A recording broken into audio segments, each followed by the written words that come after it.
3-point defense and closeouts and just without looking at the film. LA shooting tonight, was that a product of hitting shots, lack of defense, or a little bit of both? What's your assessment? Well, no, I think it was.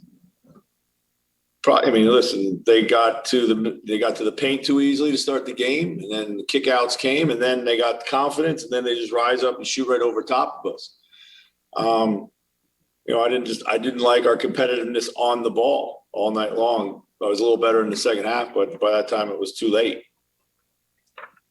When it comes to learning from a game like this, how do you moving forward get them to learn from a night like tonight? Well, I just told them, like, we play these top teams. Like, there's not enough fight in us right now. We come out, we just want to play alongside of them. We got to come out. They're not going to beat themselves. They're way too good.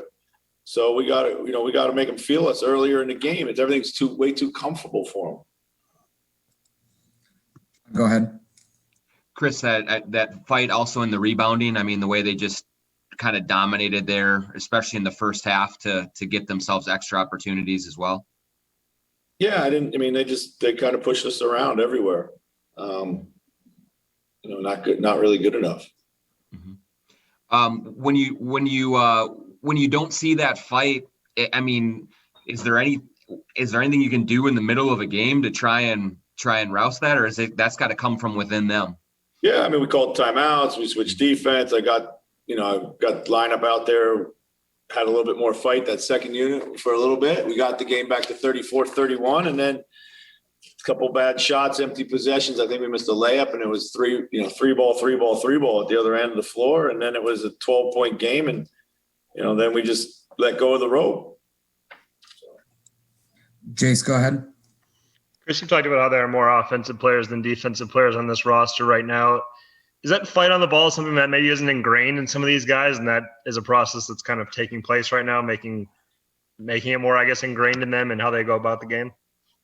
Yeah, it's really hard to play defense off the ball in the NBA with all the things that are going on the floor. Like, being on the ball should be simpler, and it's just a willingness to want to compete on the ball. And sometimes we do it, and sometimes we don't. And that's you can't get against a team like this who has a bunch of guys who are about ready. They can rise up and get their own offense. You gotta make it as hard for them as possible all the time. They're gonna make shots. We know that, but you just gotta have the courage to do it again next time down the floor. Do you ever feel like you guys maybe on some nights are complacent, just trying to score alongside the other team? I hope not, because we can't score at that rate. But, we go through dry patches. I think we had 16 points in the third. At one point, it was 22-8. Can't score. We'll go through a period where we can't score. So we have guys that may be, more offensively orientated, but that doesn't mean that we're always a high octane offense. We'll go Dane and then John. Dane, go ahead.